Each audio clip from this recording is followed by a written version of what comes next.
tremendous chaver, Reb Chaskel Zionce. No, it's not ready. No pressure. I always know. No pressure. So I'm very honored that actually Ariel asked me to speak when the event was originally going to be down south. And Rabbi Gisselson was nice enough to allow me to speak tonight also. We usually don't let him, but tonight it's okay.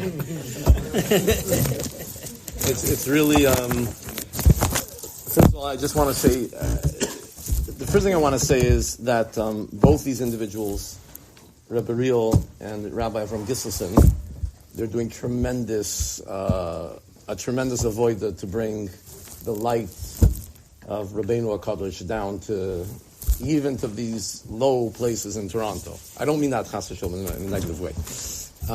And Rabbi Lichter is here, Baruch Hashem. Is this your first time? First time here. Oh, it was Kedai just for this. Just for this, it was Kedai to make the Suda here. So Baruch Hashem, Rabbi Lichter is the Yesoid. If anyone doesn't know Rabbi Lichter, Rabbi Shai Lichter is the Yesoid.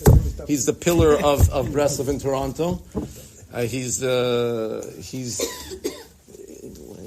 been here for, how many years are you living here? 49.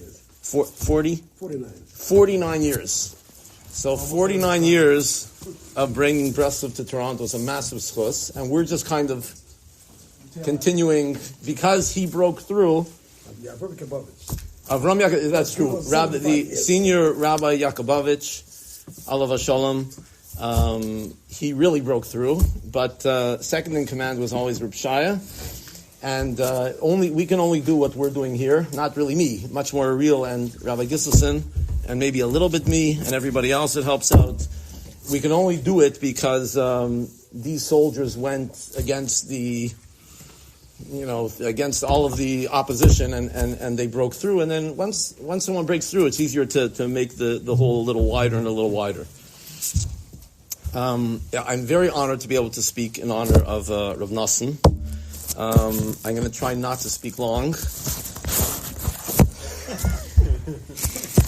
So Reb Nosson it's an amazing. He has an amazing life, and I'm just going to say the things that most amaze me about Reb Nosson.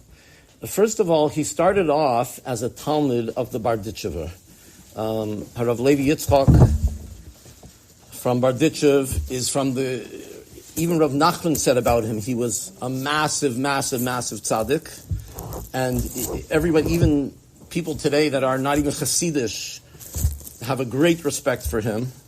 And Rav Nosson was actually such a close Talmud. Before he met Rav Nachman, he was such a close Talmud of the Barditchever Rebbe that he was even one of the people that wrote down. He has one. The Barditchever Rebbe has a famous sefer, probably most of you know, Kedushas Levi, and he was one of the people that wrote the sefer. That's how close he was. He was one of the, at least. I don't think it was all entirely written by him, but a large portion of that sefer was written by him. In other words, the Barditchever said the Torahs, and he wrote them down. He was extremely, extremely, extremely close. And he was close to a tzaddik that was considered in his time like a tzaddik Yesod Olam, like from the greatest tzaddikim on the globe in that time. So he was extremely close to this giant person. And for some reason, and I don't understand what was lacking. I shouldn't even say such a word, because you can't talk like that about someone like the Barditchever Rebbe, and certainly I can't, but no one can. But something, he was missing something there. For some reason, he was not finding what he needed. And there was even a famous ma'aseh that on Motzei Shabbos, they used to take turns. Somebody had to go and buy the bagels. The minig there was, in Barditchev, that on Motzei Shabbos for Malav Malka, they would go buy bagels, and they'd eat bagels for Malav Malka. And he was in the middle of his not being satisfied, and it was his turn to buy the bagels. And he came back, he bought the bagels, and he said to himself, what am I doing here? Is this whole thing just about buying bagels? Now, I still don't understand the comment, because if you're going to be by the Barditchever, and you're going to be so close that you're the one that's writing down the Torahs, so Believe me, there was much more going on over there than buying bagels. But it has to be. But by him, he needed something that he was not getting. And he kept begging Hashem to send him what he needs and for him to find what he needs. And he had a dream. I don't remember the exact details of the dream, but basically he was climbing a ladder and there was someone at the top of the ladder encouraging him, come. And in the end, when he eventually did meet Rav Nachman, he realized that was the person that he saw in the dream.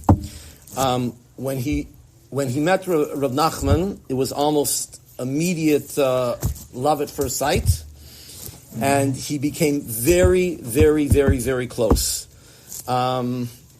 He became so close that he always wanted to be there, and he didn't live in the same city as Reb Nachman, and this caused a lot of aggravation for him, and his wife was not in favor of him going. So when he used to go, he didn't go for a day. He would go for a week, for 2 weeks. His father wasn't happy about it. His father-in-law wasn't happy about it. But you have to understand that he understood that his tikkun hanefesh is going to come through this tzaddik. That everything that he's been working on, he worked very, very hard. He was a very, very serious person. He was a giant masmid. He was a giant zaraz. He did everything very, very, very quickly. And there's even a Maisa. He left the Barditchever and he became the right-hand man of Reb Nachman. And there was even at one time that the Barditchever came to his town after, and Reb Nachman said, "Go and be mishamash him." In other words, leave me and go back to your old Rebbe and be with him. You know, he's here, be with him. And there was once even a story that he was with him in a carriage and they were going up a hill, and the hill was taking a long time for the horses to pull the carriage up the hill, and there was a mikveh close by. And Reb Nosson decided that, I don't know if he hadn't gone to mikveh yet that day, or he wanted to go a second time, so he jumped off the carriage, and he planned it out that by the time he could jump off the carriage, take off his clothing, go into the mikveh, dry up, get dressed again, and then still catch the Reb Nachman in the Barditchever in the carriage before it reached the top of the hill. Like that's what he was quick.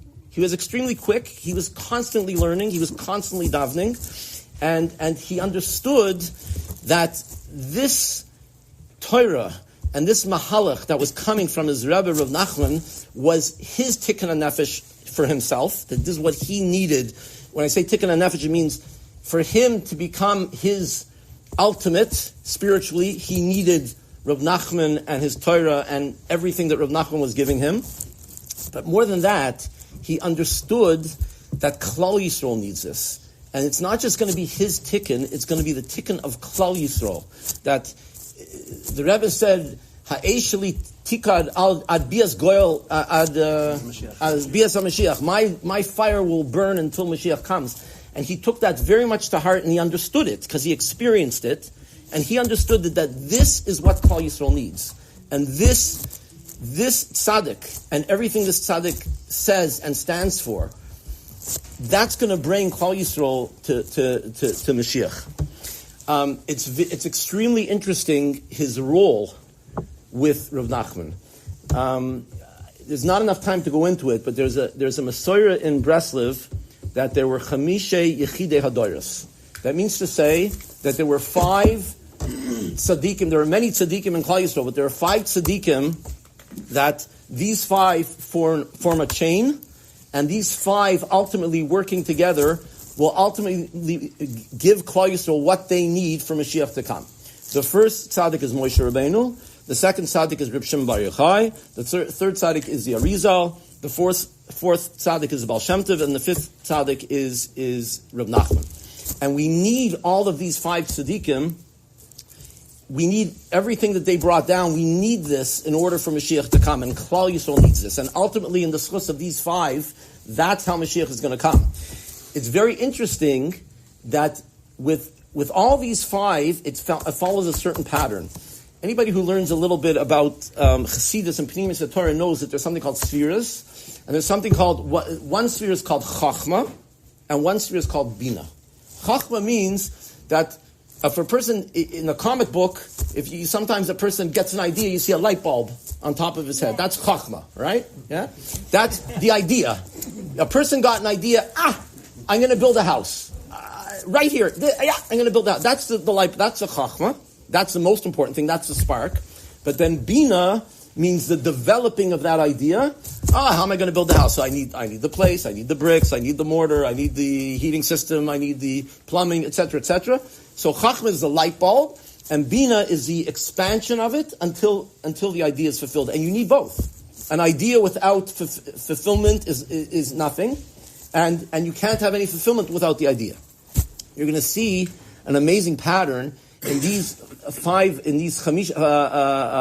Yechida Adoros, that they all have the same pattern. There's one, the tzaddik himself represents the Chachma, and his second in command, or his greatest Talmud, represents the Bina. I'll just tell you very, very quickly. Moshe Rabbeinu brought down the Torah, but he gave everything over to Yeshua. Moshe Rabbeinu was not allowed permission to get to Eretz Yisrael. Yeshua gets to Eretz Yisrael. Moshe Rabbeinu, yes, he did fight some wars, but the main battles in Eretz Yisrael was done through Yeshua.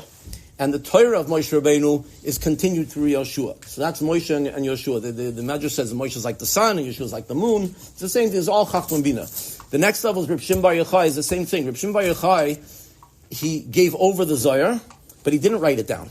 It says on the last day of his life, he appointed Reb Abba, because Reb Abba was able to write in a way that he could, it looked like he was writing, you could read it in a simple way, but Reb Abba was able to conceal all the secrets of the Zohar in his writing. And only Reb Abba could write in this double way. So Reb Shimon Bar Yochai did not write. He brought down the whole light, all the Torahs are his, but he didn't write it. He didn't concrete it, or make it concrete. That was all given over to Reb Abba. You could also maybe say it was his son. Reb Elazar was also involved, but that's a Chachma and that's a Bina. You come to the Arizal, it's the exact same thing. The Arizal wrote a little bit, but very, very little compared to what his Talmud, Reb Chaim Vital, wrote. And the Arizal had a very short life. The Reb Chaim Vital lived much longer. And the Arizal brought down the most amazing concepts in Kabbalah, but you needed Reb Chaim Vital to record these things and organize them and explain them, and that's how that relationship worked. Then you have the Baal Shem Tov. It's the exact same thing. The Baal Shem Tov wrote very, very little. The Reb Rebbe, the Mizritcher Magid, his Talmud, he also didn't write so much, but he said a lot of Torah, and we have a lot of Torah from the Reb Rebbe, Mizritcher Magid. The Baal Shem Tov brought down the light, and the Reb Rebbe expanded it. And you have the last of these five is Reb Nachman, and Reb Nachman was exactly the same thing. That Reb Nachman did write a little bit, but every single thing that Reb Nachman spoke about, Reb Nosson understood every single thing is cosmic. Cosmic meant, ad kedei kach, anything that came out of Reb Nachman's mouth, at tzaddik on that level, his whole existence is just elikus, is just godliness. So any word, his blood, his everything in that tzaddik is total godliness. Anything that came out, anything he did, Reb Nosson viewed it as the highest thing with cosmic ramifications. So Reb Nosson was on a campaign that any time Reb Nachman said anything, it was recorded, and he wrote down when he said it, and how he said it, and where he was when he said it. And we're not just talking about the Torahs, anything he said. And, Chassidim in general are very into this kind of thing, that on this and this day the Rebbe did this, on this and this day the Rebbe did this. All Chassidim are into this to a certain extent. Chabad is extremely into it. Nobody has what we have from Reb Nosson about the life of Reb Nachman. There's a book. It was translated into English. What? Until the Mashiach? Until the Mashiach? Huh? Yes. Until the Mashiach. You can see as Reb Nosson recorded it. He has almost daily, Today Reb Nachman went over here. Today he said this and this Torah. On this and this day he was at this wedding. On this day his daughter got married. Exact details. We don't have any diary or biography of any tzaddik to the extent that we have of Reb Nachman. Not only that, but this thing that Reb Nachman would say something like Chachma, and then Reb Nosson would expand it like Bina. Reb Nachman would say something like, he would make these little statements. For instance, he once said, or maybe he said it more than once, that to say the name of a tzaddik causes Yeshuas. Okay, so if a person needs something, he needs parnasa, he needs chas v'shalom, he needs a refuah, he needs something, just to say this was Reb Nachman's chiddush. Not that you had to say the Torah of the tzaddik, just to say the name of the tzaddik brings a Yeshua. This was Reb Nachman's chiddush. Reb Nosson heard this. He went on a campaign to go through the entire Tanakh and to go through the entire Torah Shebal Peh. That means to say Mishnayos and Sifra and Sifri and Medrash and Zohar. He went on a total campaign, and not only that, to write down every single tzaddik from every single holy sefer that he could find, and not only that, but even the names of the Geoinim and the Rishonim and Achroinim, and even people, Rebbes that were in his door. He put together a whole entire sefer called Shemois HaTzadikim, the names of Tzadikim, that a person could open this up at any time and just start reading names. And Reb Nachman says this will cause a Yeshua. And so Reb Nachman would say these little things, and Reb Nosson would take to a massive project, a project that could take years and years and years and years. Another example of this is Reb Nachman said that you should make, it's a fantastic, the things Reb Nachman said were totally out of the box. I have to make this comment. I've learned a lot of Chassidus Sfarim. You will never find a tzaddik so out of the box as Reb Nachman. You have Reb Pinchas Koritzer is very out of the box. You have this, but the stuff, the material, the Torahs that you have from Reb Nachman is totally, you hear these things, you say, what is he saying? What is he talking about? You hear a lot of these things initially will sound very, very strange, and I don't mean it in a negative way, but the system is that if you get into it, and you learn the mefarshim on it, and you sit with it, and you let it get into your blood, you really understand what he was talking about. If you're Zoiche, if we're Zoiche, the more time you spend on it, the more you daven to understand it, the more you'll understand it. But Nachman said things that were totally out of the box, that otherwise you couldn't understand such things. He said, you should take the Torah that you learn and turn it into tefillas. That means you should take the Torah you learn and turn it into prayers. What does that mean? That's like, the concepts that Reb Nachman brought down, no one ever spoke about these things. So Reb Nosson heard this, and he made a massive chibur, a massive sefer of many, many volumes of every Torah in Likutei Maran has a tefillah, has a certain a prayer according to the Torah. And the only way you can understand is if you have to get into the Torah, and then you have to open up a Likutei Tefillas, and you see. And the Likutei Tefillas explain through Reb Nosson's tefillah of each Torah, it lets you understand what the Torah really meant. So I could go on and on and on and on, but there's no end to this. There's no end to Breslov. There's no end to Reb Nachman. There's no end to telling the shvachos, the praises of Reb Nosson, and how much energy and life and blood and sweat he put into taking the precious Torah of Rabbeinu HaKadosh and making it real and making it accessible. And while he was doing this, I'm not going to say the name. There was a certain person that was called a very big tzaddik in that time. And that person, we don't even understand why or what, that person was the Rebbe of the biggest Chassidus in the Ukraine. Thousands and thousands of Chassidim were his soldiers, and this person went on such a campaign against Reb Nosson, a total. You should hound the Breslovers. You cannot marry them. You cannot hire them. chase them, throw them out of town. Don't ask. And this person was, I'm not going to say the name, but if you open up the Breslov history, you can see everything. But Reb Nosson everything he was doing was while people were chasing him, throwing stones at him. They broke into the shul. They ripped up the Svarim. They ripped up the Likutei Marans. Crazy things were happening. And in Kol Zeh, Reb Nosson persevered, and he understood what was going on. That the Samech Mem, the forces of evil, were trying as hard as possible to destroy everything that he was trying to build. At one time, even there was someone else in Breslov by the name of Nosson. I'm not saying this Rebbe gave his Chassidim such instructions, but sometimes Chassidim go very crazy. And they murdered this guy, Nosson, another Jewish guy, Nosson. The murderer thought that he was this Reb Nosson. They killed him. They killed a Jewish girl staying in the house. I think the third person was killed. It went totally crazy what he was going through. At one time, people were the Breslov Chassidim were terrified to hang around with Reb Nosson because they thought they're going to get killed. They thought someone's going to kill them. At one time, Reb Nosson says, I think there were only 5 people. He had in the height, he had hundreds of people, but at one time only 5 people would even go close to him. People were afraid of getting killed.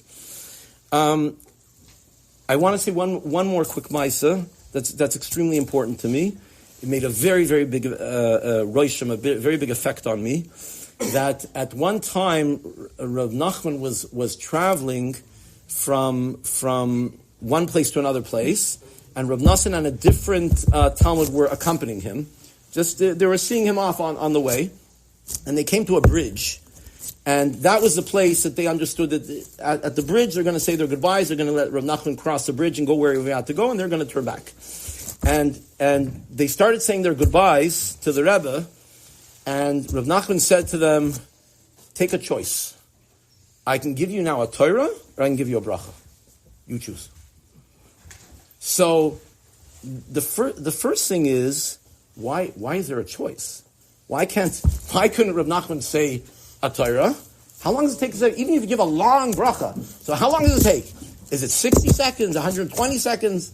What was the choice over here? What was the choice? So I don't have the answer. I can tell you what I think the answer is. I think the answer is, there was once a Maisa by the Arizal, and it was Erev Shabbos. The Arizal used to be Makabel Shabbos with his Talmidim out in the field. And they went to be Makabel Shabbos, and the Arizal looked at the Talmidim, and he said, Talmidim, let's go right now to Yerushalayim and be Makabel Shabbos in Yerushalayim. And this is like, I would imagine it's less than an hour before the Shkia. Okay, you cannot travel from Tzfat to Yerushalayim in an hour. So what exactly was going to happen over here? So the Rizal said he's going to zap everybody right now to Yerushalayim, and they're going to be in Kabbalah Shabbos in Yerushalayim. And he said, let's go right now. And the Talmidim said, okay, we'll go, but we kind of got to tell our wives, like, we're not going to we're going to disappear for Shabbos. Like, what are our wives going to think? So we're just going to check we're just going to tell our wives we'll be right back. And he said, you missed it. So he says, what do you mean you missed it? He said, had you said to me, yes, Rebbe, we're going, let's go, we would have gone to Yerushalayim, we would have been Makabel Shabbos in Yerushalayim, we would have brought Mashiach. So he said, okay, so let's go. He said, you missed it. The time is over. And I don't understand the Maisa, but it seems like at certain times in history, there's a certain opening, a certain shar, a certain gateway that's open, and it's open for a brief moment. And this, I didn't see this anywhere. When I heard this Maisa that Rav Nachman says to Reb Nosson and his Talmud, take your choice. You want a bracha or do you want Torah? What do you want? I understand this means there's a moment, there's a shar, there's a gateway that's open right now.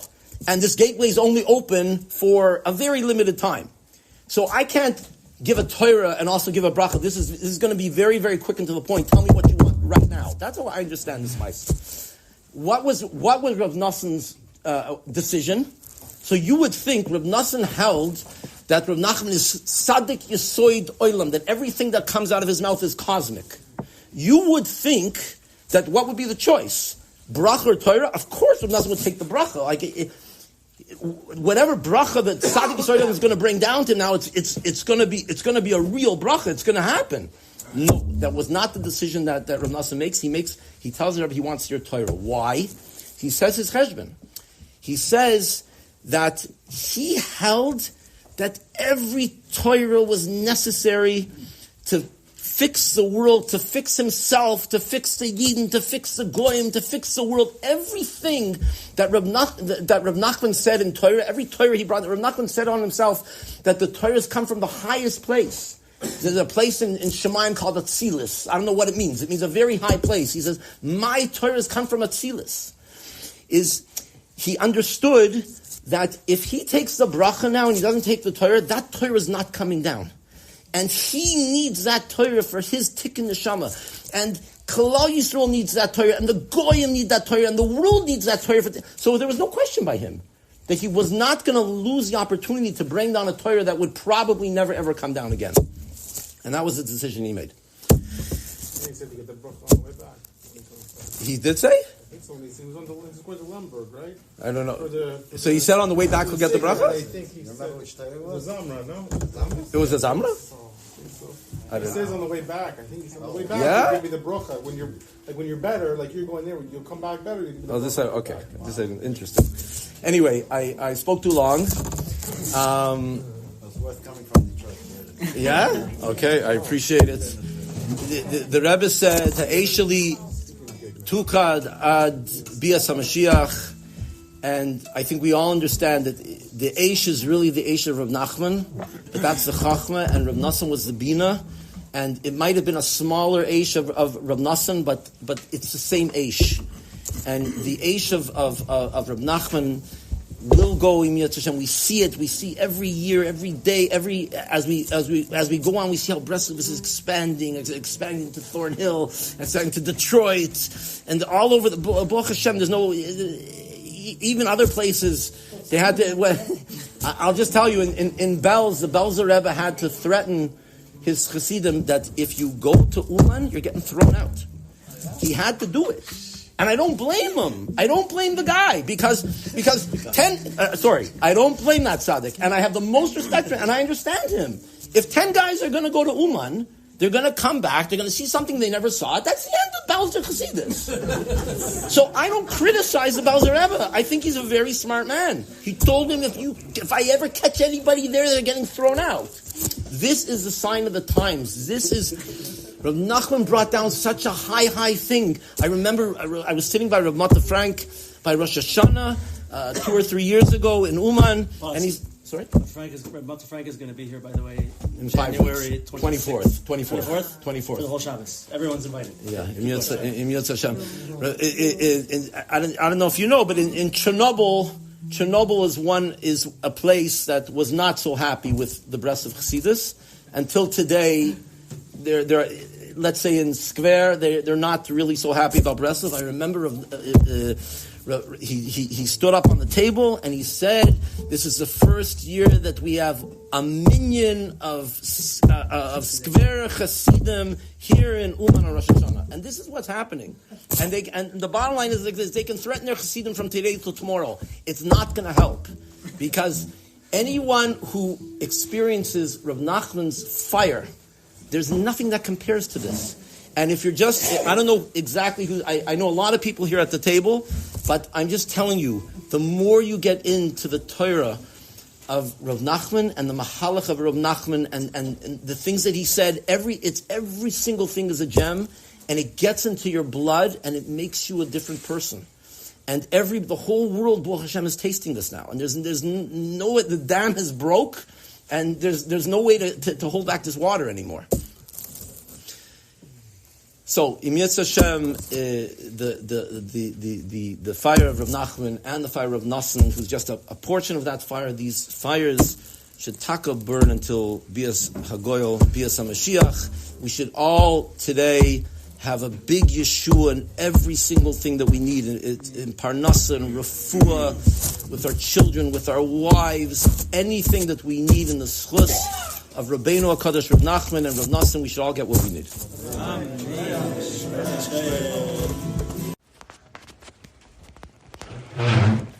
There are people here who are Gedolei Torah and Gedolei Anova, with their humbleness, teaching us how to speak and how to not to speak.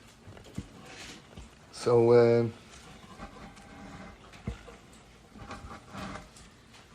when you come to talk about Breslov, it's kind of almost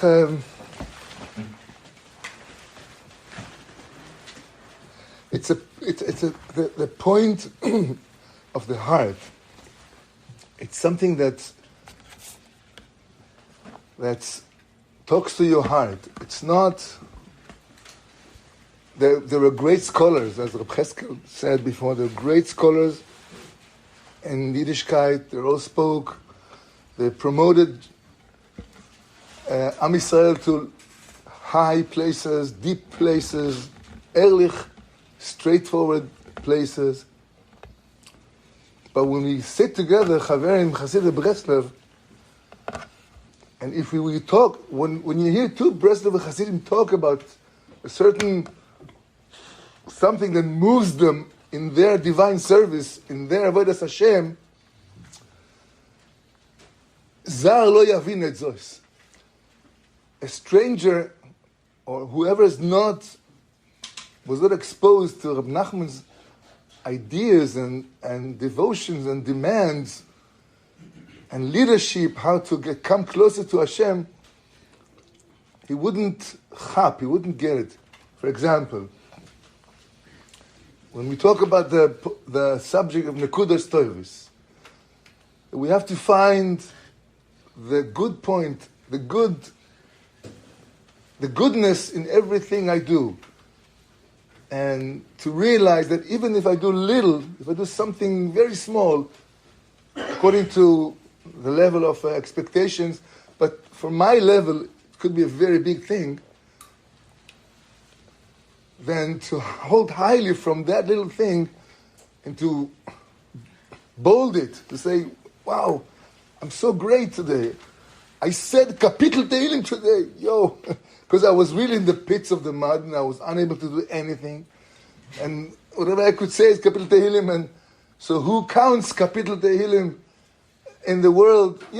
Sure, he said Tehillim. So, but no, we know that in my level, when I can bring that Kapitel Tehillim from myself, was hard work.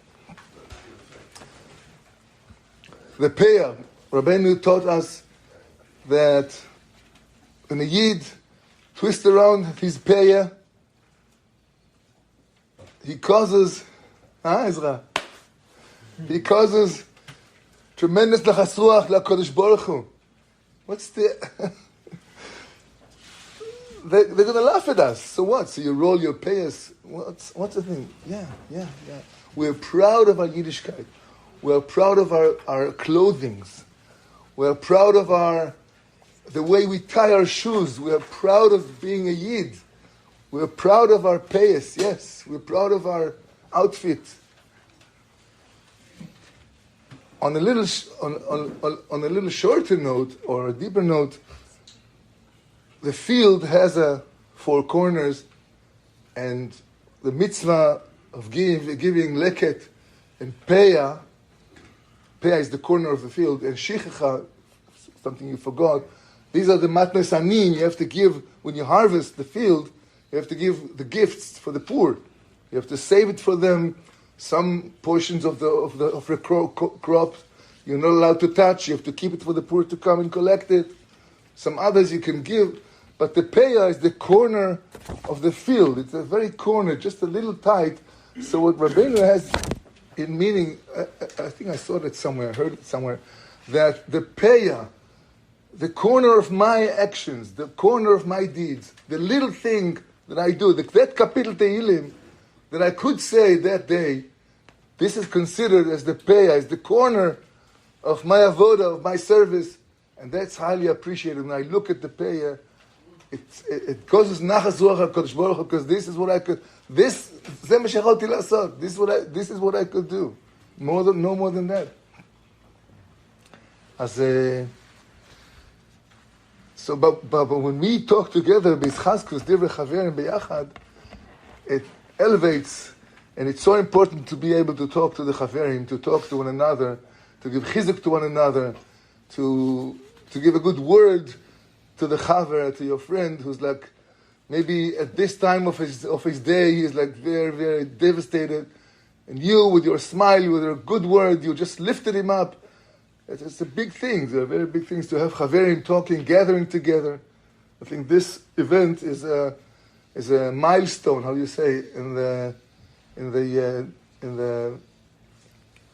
growth of Hasidic Breslov, the Toronto, that we sit together on the same table.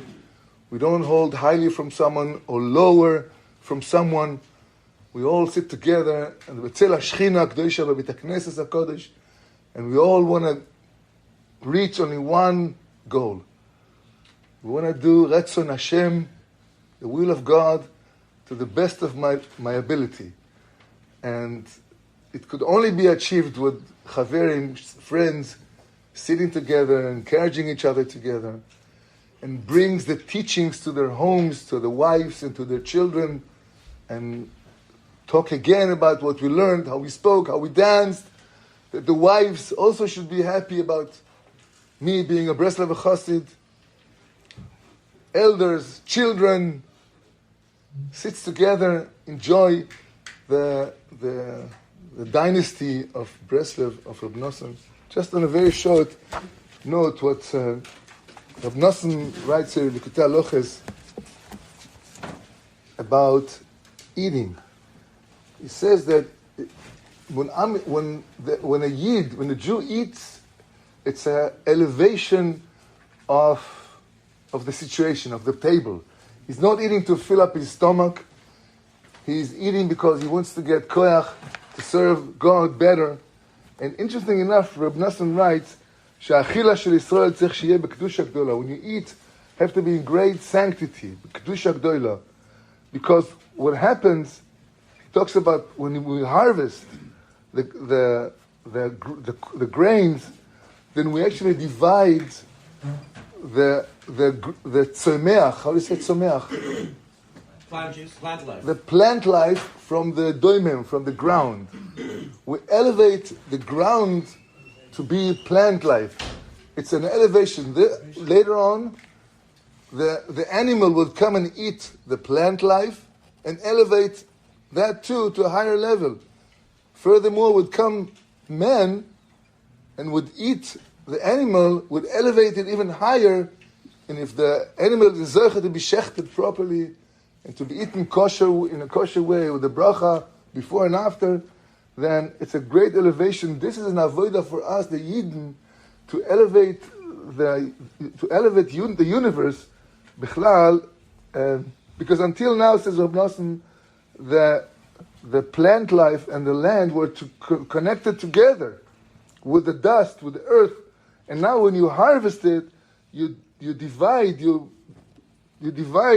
the plant life from the dust, and this is the concept of Havdalas and Nefesh Min Haguf, because the plant life compared to the land, to the earth, is like a nefesh, like a spiritual existence, comparing to the body, which is a physical existence. Because the domem v'tzomeach, the plant life and the earth, is the perception, is the bchina of the nefesh and the guf, the soul and the body.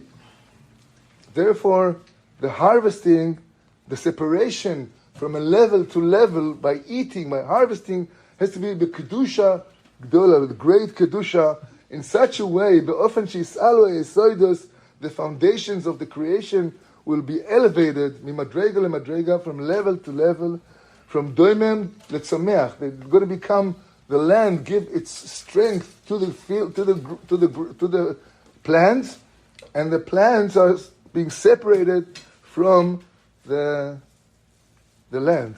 And therefore, just a little portion over here. Therefore, it's very important that when we do the harvesting, there's the mitzvah of tzedakah is accompanying every level, every step of the way, from seeding, plowing. We do everything in a different manner. Yidden, Jews it's a different nation. We don't plow the fields like the Goy of the nations. We don't eat like the nations. We don't conduct our family life like the nation. We don't conduct our chinuch like the nations. We don't conduct our clothing, our way of thinking, our learning, our avodah, our business. We never, it's something higher, elevated. The Jews alone are able, and again, Zar lo yavin et zos. If a Gentile would look at the Erech Yid way of conducting his business, he'd say, "You're crazy. How come you're not, when you have the ability to take a little bit from that, a little bit from that side, from this side, why wouldn't you take it?" No, Hashem told me not to do that. That I'm conducting my life in a different manner, and that what makes me, I'm Kodosh, a separated nation. So then when we harvest, we do the leket, what's in the shikha and the peya, those gifts for the poor. And after that, when we eat, we put aside the thigh, the meiser, again. And when we bake the dough, we put out challah for the poor. It's all the tzedakah is a thing that is accompanied. All our eating and all these mitzvahs are depending in that conception of eating, harvesting, plowing, growing fields. And Hashem Yazno, we should all be able to elevate our lives to a higher level, to a happier level, to a gooder, to a better level, and to be better people, to reach our goal, to reach our target, to reach our tikkun, B'ezrat Hashem, together with humbleness and unity b'Am Yisrael, as we see today that there's a lot of unity in Am Yisrael. The mamash eis rotzoin, times of will, worldwide, and especially in Eretz Yisrael, you can see so much Avas Yisrael, so much love, so much respect, so much care for one another. Soldiers, frum, not frum, colors, kippah, size of kippahs, yes kippah. I was just a little thing I'm going to share with you, just something very small. We all remember, we spoke about it last night, but not everybody was here. Before October 7th, there was a big machlekes, big separation in the nation. There was, I wouldn't say hatred. Most of it was moved by politics, by financial means, demonstrations in the streets, posts, signs all over the country. You would cross a bridge, a highway with a big bridge on top. It says, left are good, right are wrong. The prime minister, that was disaster. Not very unpleasant feeling to be in Israel. Yom Kippur, you all know what happened. Then came that incident. And since then, the nation flipped over completely. There's no more separations, no more bad language, no more signs in the streets, on the main roads. Now the only signs you can see on the bridges, on the highways, Am Yisrael Chai. That became a logo. Beyachad nenatzeach, together we're going to win. That's the theme now. Every company, as I said, every bank signs a signature on an advertisement. Bank Leumi, Beyachad nenatzeach. Tnuva, the factory for making milk, Beyachad nenatzeach. Never imagine what's this Beyachad? Is Beyachad mamish Beyachad? By the way, I made the cheshbon. Beyachad is 26 Shem Havaya, with the kolel, with the letters. So be'emes, there's a trend, there's a situation, there's a matzav now of huge unity and respect. So the thing I wanted to share with you, and whoever knows the junction between Petach Tikva and Bnei Brak, it's a big junction, huge, three Lanes. Lanes. 3 lanes in every road. There are 4 of it. It's gigantic. The Kvish Gea, the main road, goes from Kfar Saba all the way to the north, to the south. in that corner there was like huge billboards, huge, like maybe 6 stories height and half a block. And mainly, most of the days when we pass in this junction, the advertisement were very, very, either they was not modest, either there was like very special, they were not nice. Today, just last week, I was driving to the airport, and I couldn't believe what I see. There was this gigantic billboard, like on 2 sides of the streets, 6 floors height. There's a man standing there with a cuckoo, how do you say, with a ponytail in the back.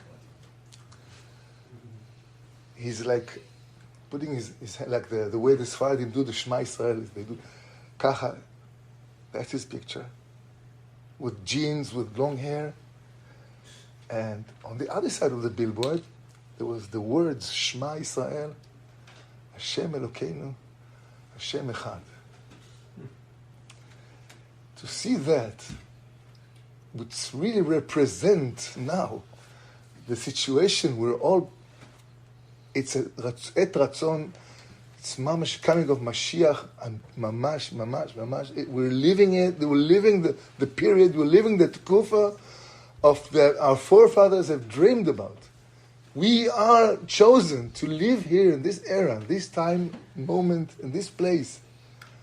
So we should be very happy and very joyful, and very thankful to Hashem and to the Chaverim, to the Rabbonim, to the Banhigim, to the leaders, that we're able to be here in this, and thank God, in good health. May the families be growing to a lot of nachat from the kids, from the kinderlach, and good health and good parnasa, times of Mashiach, God willing, for everyone.